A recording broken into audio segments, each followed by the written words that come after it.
यं ब्रह्मा वरुणेन्द्र रुद्रमरुतः स्तुन्वन्ति दिव्यैस्तवैः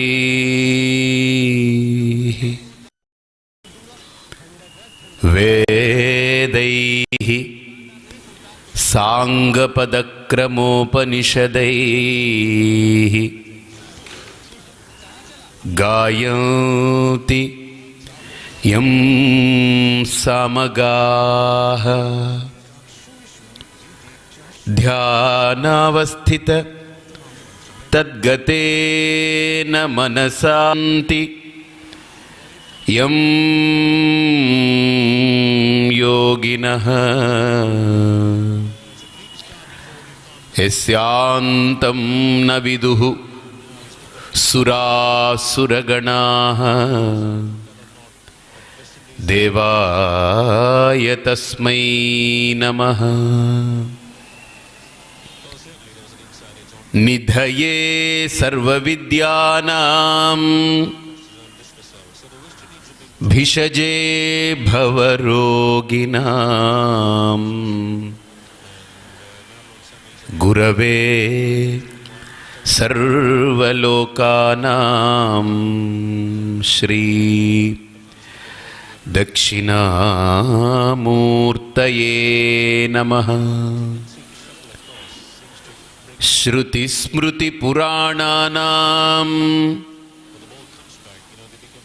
आलयं भुवनालयं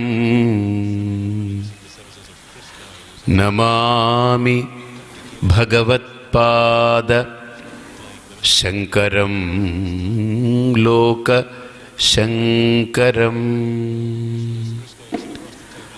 गुरुर्ब्रह्मा गुरुर्विष्णुः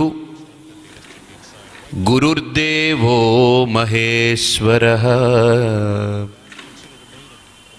गुरुरेव परं ब्रह्म तस्मै श्री गुरवे नमः।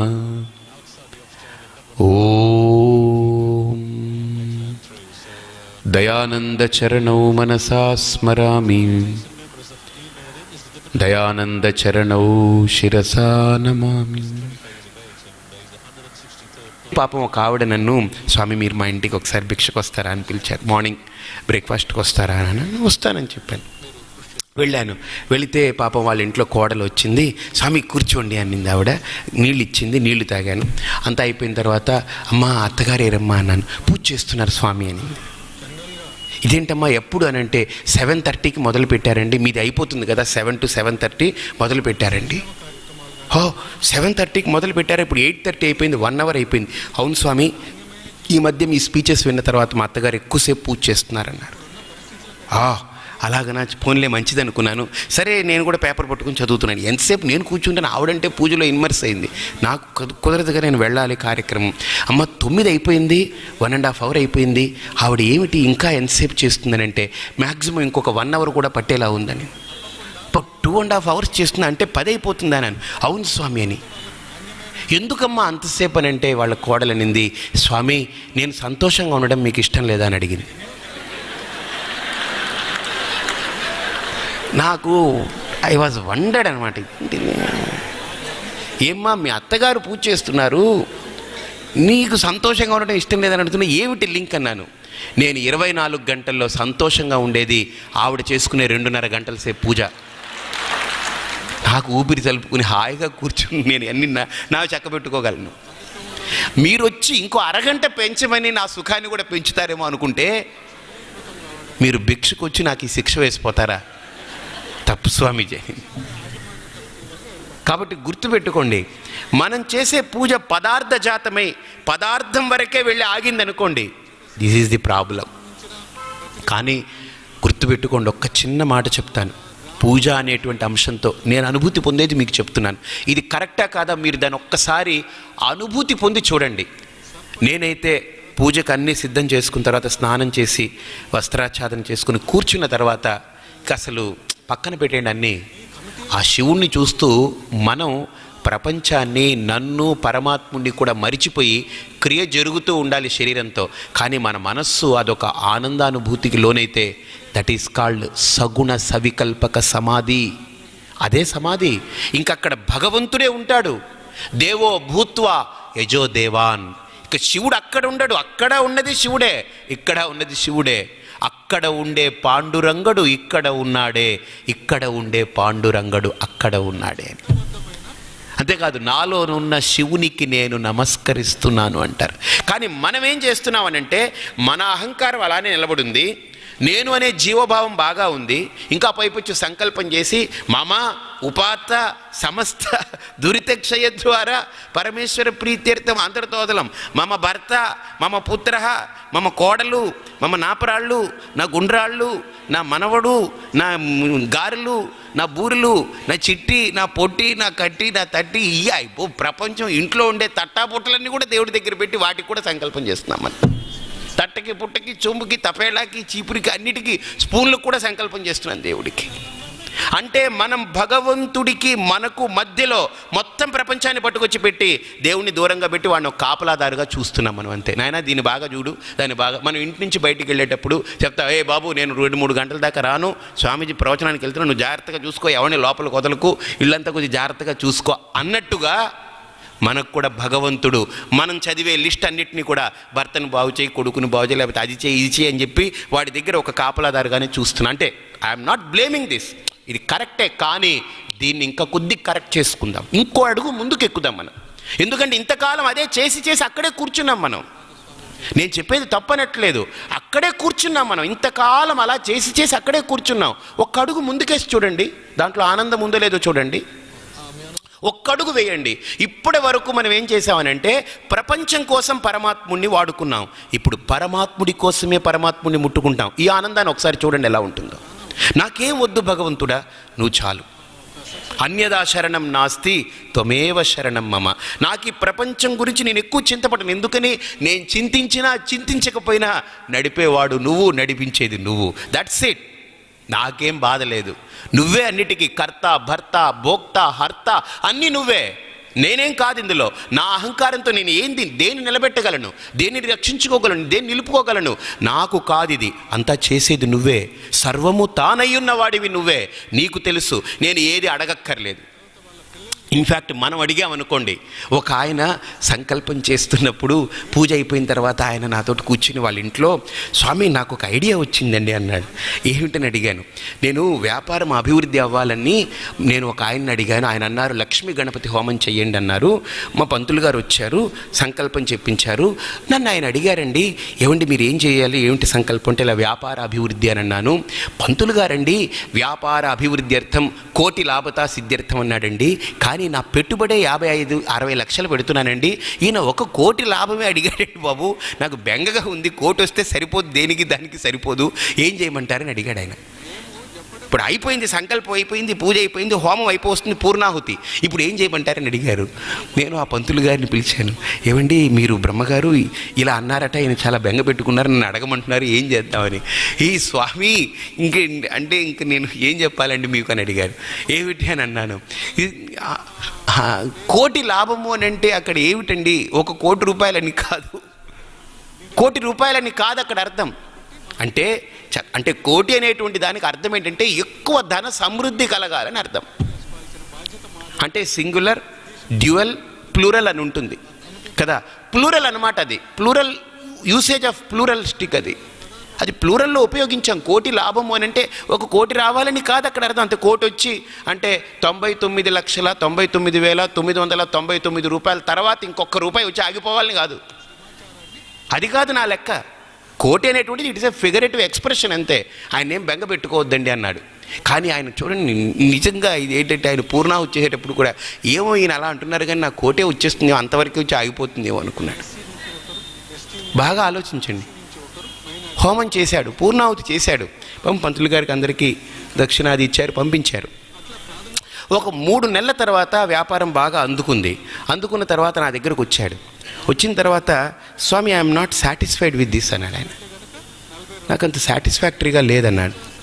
ఏంటనంటే, నేను నా turnover yearly per annum 3 crores కంటే ఎక్కువ పెరగలేదండి అన్నాడు ఆయన. నీకేమిటి, ఏం కావాలనుకుంటున్నావు? మళ్ళీ సంకల్పం చేస్తానండి, మళ్ళీ లక్ష్మీ గణపతి హోమం చేస్తానని. ఇప్పుడు ఏం చేస్తావు సంకల్పం అంటే, ఈసారి 1 కోటి లాభం కాదండి, నేను చెప్పుకుంటాను ఈసారి అన్నాడు. ఎంత చెప్పుకుంటావు అన్నాను. ఎంత చెప్పుకుంటావు అన్నాడు. మాట్లాడలేదు. అంటే వాడికి లోపల ఫీలింగ్ నేనేమన్నా అనుకుంటానేమో అని పాపం చెప్పలేకపోతాడు. అంటే ఇన్కమ్ ట్యాక్స్ కానీ చెప్పేస్తానేమో, సిబిఐ ఎంక్వైరీలు పడతాయి వాడి మీదని వాడి బెంగ. నేను అలా కాదు, మొహమాట పడకండి, ఎంత కావాలి మీకు, ఎంత చెప్పుకుంటారని అడిగాను. ఎంత అనేటువంటిది పాపం సిన్సియర్గా చెప్పాడు. స్వామి నాకు సరిపడంత అన్నాడు. నీకెంత అయితే సరిపోతుందని అడిగాను. అంటే అది ఇప్పుడు చెప్పలేనంటే వచ్చిన తర్వాత మళ్ళీ ఆలోచించి చెప్తానన్నాడు. అంటే వీడికి సపోజ్ 10 కోట్లు వస్తే సరిపోదు, మళ్ళీ 20 కావాలి, టెండర్ పెడతాడు. 20 వస్తే సరిపోదు, 40కి టెండర్ పెడతాడు. అంటే ఆలోచించండి, పరమాత్మకి మనకు మధ్యలో ప్రపంచాన్ని కనుక మనం తీసుకొచ్చి పెడితే మనకు పరమాత్మ ఎప్పుడు దూరంగానే ఉంటాడు, దూరాతి దూరే. కానీ గుర్తుపెట్టుకోండి, ఆ పరమాత్మకి మనకు మధ్య ఈ ప్రపంచాన్ని కాకుండా ఆ పరమాత్ముని మనం స్వచ్ఛంగా సహృదయతతో ఆ ప్రేమతో కనుక వాడిని అనుభూతి పొందడం మొదలు పెడితే, మీరు కూర్చోండి. పూజ అనేటువంటిది పువ్వులు, అక్షంతలు, అగరవత్తి అన్నీ పెట్టుకుంటారు కదా. ఒక్కొక్కసారి ఏమిటో తెలియదు, అభిషేకం చేస్తూ ఉంటాను, ఇక అసలు క్రియ ఆగిపోతుంది, అలా చూస్తూ ఉండిపోవాలనిపిస్తుంటుంది. అంటే చూస్తూ ఉండాలని అంటే కళ్ళు తెరిచి ఉంటుంది, కానీ నాకైతే మనస్సులో అది శివలింగం అని, అది కళ్ళు చూస్తున్నాయని, నేను చూస్తున్నానని, ఇది అభిషేకం జరుగుతుందని, అది పూజా పీఠిక అని ఇవే ఉండవు, నాకు అనిపించదు. నిజంగా ఆ పొందే అనుభూతి, ఆ ఆనందం అసలు వర్ణనాతీతం. దట్ ఈస్ కాల్డ్ సవికల్పక సమాధి. అది పొంది చూడండి ఒకసారి. ఆ స్థితిలో మనస్సు ఎంత శుద్ధమైపోతుందని అంటే తేలికైపోతుంది, దూది పింజిలా మారిపోతుంది. ఈ రాగద్వేషాలు, ఈ లోపల గడపడలు, అలజడులు ఇవన్నీ మెల్లమెల్లగా శుద్ధమవుతాయి.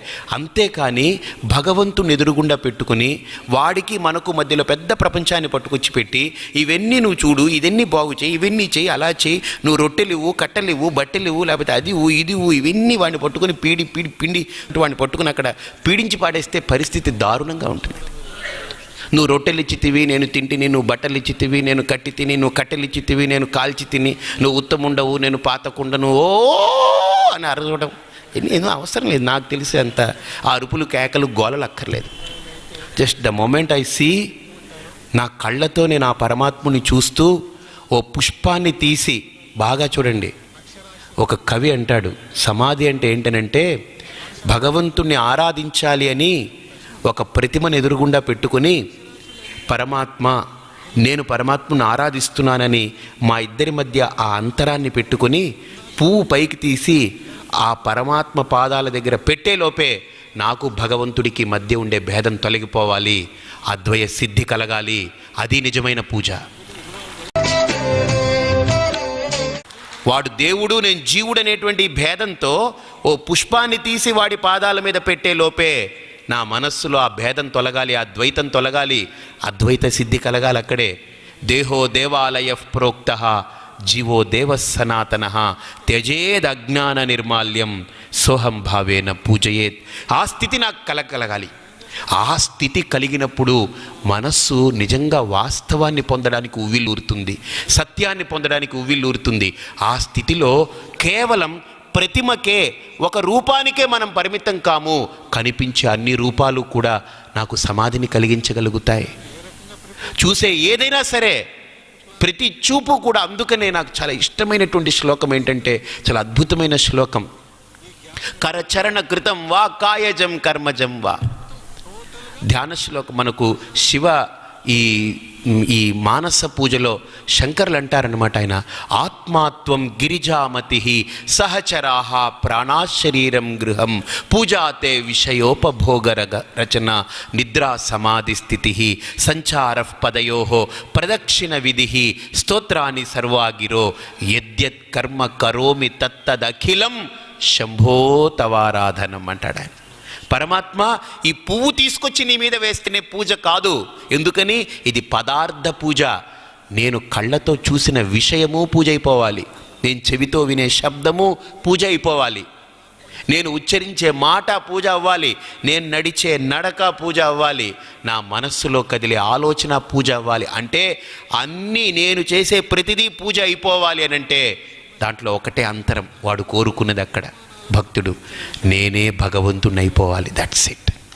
నేనే పరమాత్ముడిగా మిగిలిపోతే భగవంతుడు చేసే ప్రతిదీ పూజ అయిపోతుంది. That's it. పరమాత్మ చూసే చూపు పూజ, పరమాత్మ చేసే కర్మ పూజ, పరమాత్మ మాట్లాడే మాట పూజ. అందుకని బాగా ఆలోచించండి. ఈ భావాన్ని కనుక మనం బాగా దృఢంగా లోపల జీర్ణం చేసుకోగలిగి మనం ఇప్పటి వరకు ఉన్నటువంటి స్థితి నుండి ఒక్క అడుగు పైకెక్కండి. అందుకని మీరు బాగా గమనించండి. నేను ఏవో కొన్ని కథలు చెప్పి కొన్ని మాటలు చెప్పి మిమ్మల్ని పరిమితం చేయాలని నేను ఇక్కడికి రాలేదు. అది నాకు అవసరం కూడా లేదు. దానికి బోల్డ్ మంది ఉన్నారు.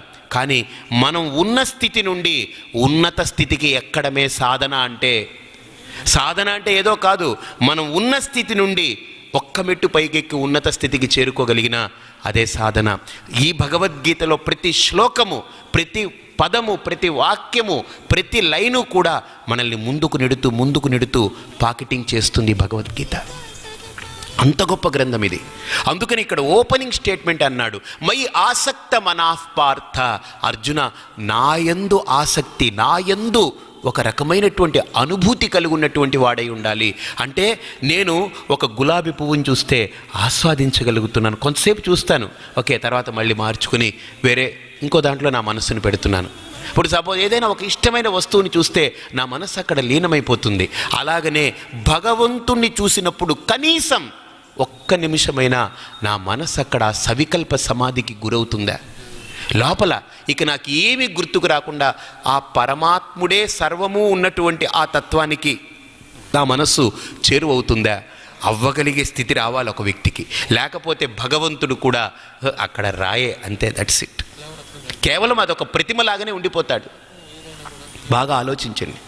అందుకనే రామాయణంలో ఒక ఘట్టం, ఏమిటా ఘట్టం అని అంటే, శబరి దగ్గరికి శ్రీరామచంద్రమూర్తి వెళతాడు. అసలు శబరి దగ్గరికి వెళ్ళవలసిన దారే కాదది, ఈజ్ అవుట్ ఆఫ్ వే వెళ్తాడు ఆయన. ఈయన వెళ్ళవలసిన దారి వేరు, శబరి దగ్గరికి వెళ్తాడు, అవుట్ ఆఫ్ ది వే వెళ్తాడు శబరి దగ్గరికి. వెళ్ళినప్పుడు శబరి పళ్ళన్నీ కూడా ఎంగిలి చేసి పెడుతుంది రాముడికి. ఇది అందరికీ తెలిసిందే ఈ ఘట్టం. కానీ ఒక రామాయణంలో చెప్పాడండి ఈ వ్యాఖ్యానం, లక్ష్మణుడికి కోపం వస్తుందట. వచ్చింది ఎవడు? శ్రీమన్నారాయణుడు, సర్వజగద్రక్షకుడు. చిచ్చి, ఈవిడేంటి పళ్ళు ఎంగిలి చేసి పెడుతుంది, ఈయన ఇలా నోరు తెరిచిపెట్టి ఎప్పుడూ తిననోడిలాగా తినేస్తున్నాడు. ఈయన సర్వ జగత్తుకి నియంత, ఈయన శ్రీమన్నారాయణుడు. ఈయన ఆవిడ గుర్తించలేదు, పోని అవివేకం. ఈయనకైనా ఈయన గురించి ఈయన తెలియకపోయిందే ఏమిటి అని లక్ష్మణస్వామి అనుకుంటున్నాడట. అనుకుంటూ కొద్దిగా అనీజీగా ఉన్నాడట. అక్కడ ఈ తంతంతా అయిపోయింది. అయిపోయిన తర్వాత ఇద్దరు నడిచి వస్తున్నారు. అక్కడ కార్యక్రమం పూర్తి అయిపోయిందిట. ఇద్దరు నడిచి వస్తున్నారు. శ్రీరాముడు ఇంకా నాలుకతో చప్పరించుకున్నాడు. పిల్లలు చూసారు, ఏదైనా ఇస్తే తిన్న తర్వాత అంటుంటారు పిల్లలు. వీడు ఎలా ఈ శ్రీరాముడి యొక్క చప్పరింతలు లక్ష్మణుడికి ఇరిటేషన్ వస్తుంది. ఏందా ఇంకా చప్పరిస్తున్నావు ఏమిటి? ఎంగిలి పళ్ళు ఆవిడ అలా పెడుతుంటే నువ్వు అలా లీనమైపోయి తిన్నావు, ఏమిటిది అసలు? నాకైతే ఐ వాజ్ నాట్ హ్యాపీ అన్నాడట. రాముడు ఒక్క మాట అన్నాడట. ఏమన్నాడు తెలుసండి? శబరి రాముడికి పెట్టలేదు, శబరికి పెట్టింది అన్నాడట ఆయన.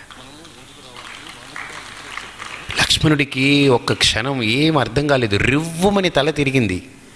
శబరికి పెట్టిందా?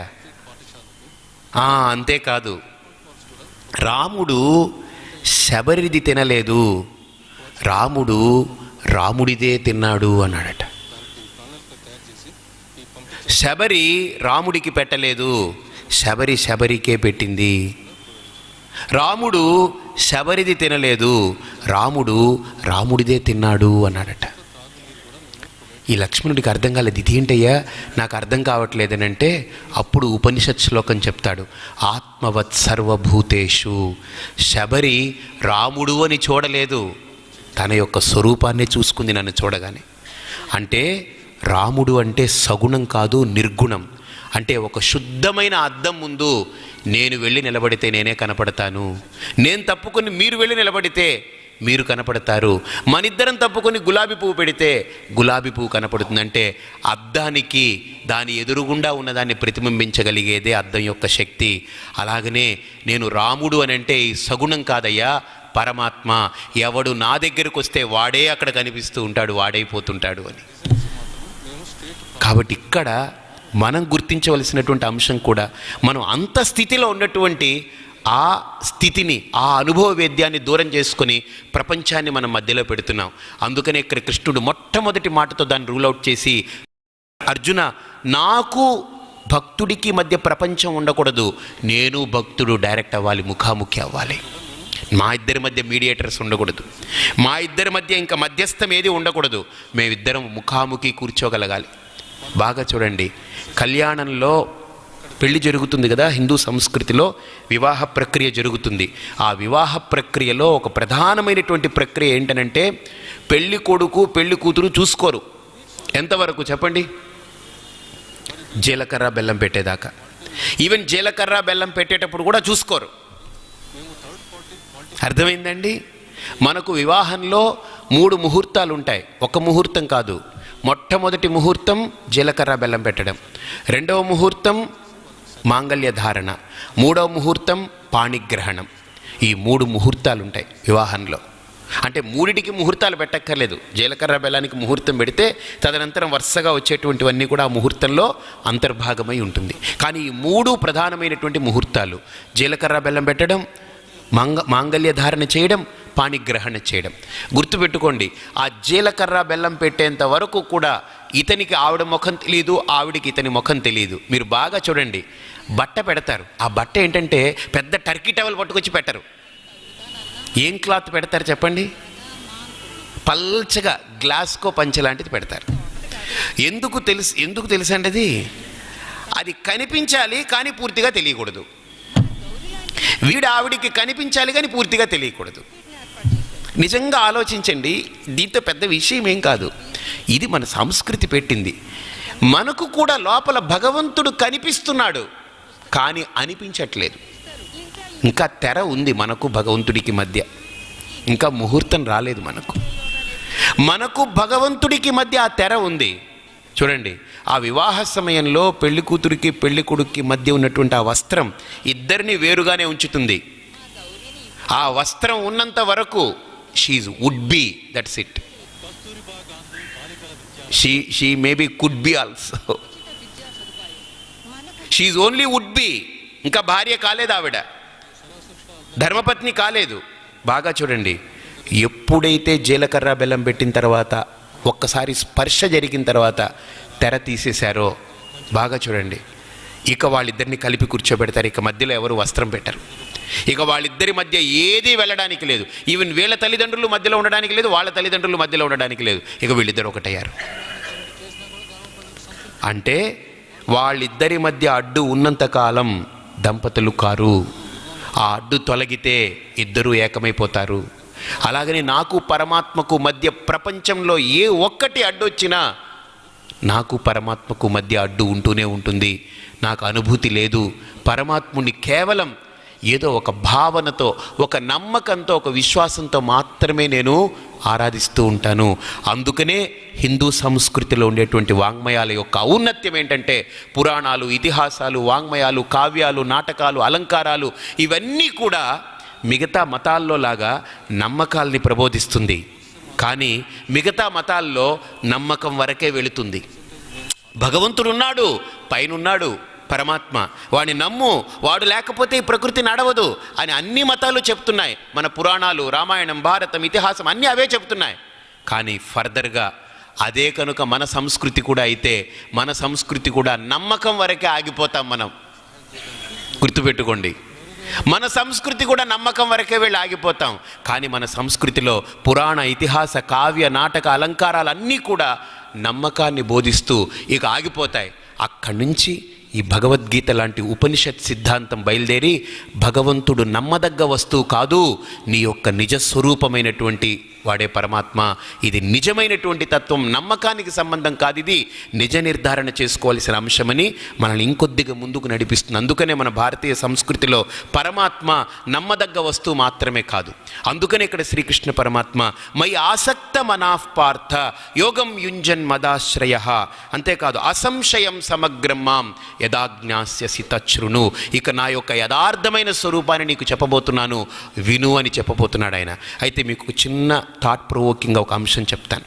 ఒకసారి విభిన్నమైన మతస్థులు వెళ్ళారట. దారిలో వెళుతూ ఉంటే 3 రకాల మతాల వాళ్ళు వెళుతూ ఉన్నారు. దారిలో వెళుతుంటే ముగ్గురు భక్తులే. ఈ మతస్థుడు భగవంతుడిని నమ్ముతాడు, మంచి భక్తుడు. ఈ మతస్థుడు భగవంతుడిని నమ్ముతాడు. ఈ మతస్థుడు కూడా హిందూ కూడా ఉన్నాడు అందులో, వాడు కూడా భగవంతుడిని పరిపూర్ణంగా విశ్వసిస్తాడు.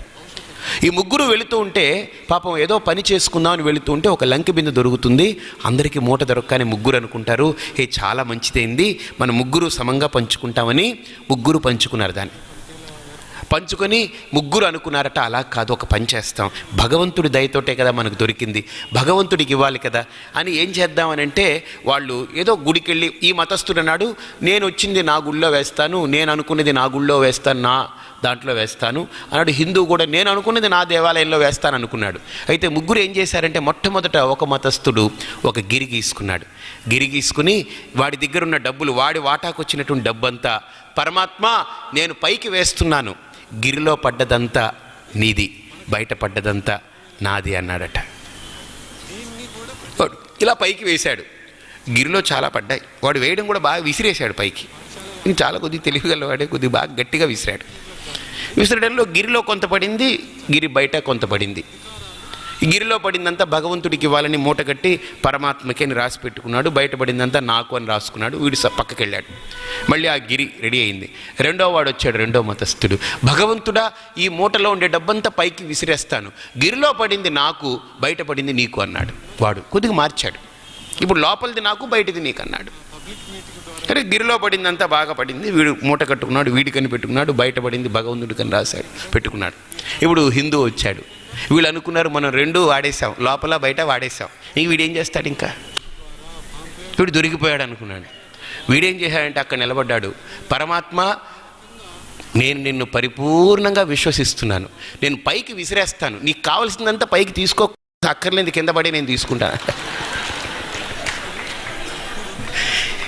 నీదేనయ్యా, నాదేమిటిది, నేను పైకి విసురుతాను, ఏదో నామక వీళ్ళందరూ చేశారు కాబట్టి నేను చెయ్యాలి, నేను విసిరేస్తాను, నీకు కావాల్సింది పైన నుంచే పైకి తీసుకో, ఎందుకంటే నువ్వు పైన ఉన్నవాడివైనా అనుకుంటున్నారు వీళ్ళు, పైన తీసేసుకో, నీకు అక్కర్లేదు చాలు, సాటిస్ఫై అయిపోయానంటే కిందకు వదిలే నేను తీసుకుంటాను. అంటే కాన్సెప్ట్ ఏంటంటే లోపల బయట లేకపోతే అక్కడ ఇక్కడ అని కాదు, సర్వము తానై ఉన్నాడనేటువంటి భావన, సర్వాత్మ భావన, యథార్థ భావన, తాత్వికమైన భావన.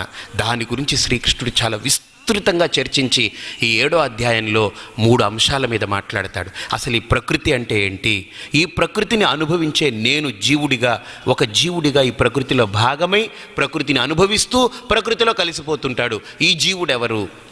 అంతేకాదు ఈ జీవుడికి ప్రకృతికి కారణభూతమైనటువంటిది ఏదైనా ఒకటి ఉందా? ఉంటే దాన్ని పరమాత్ముడు అంటున్నాం. వాడు ఎలా ఉన్నాడు?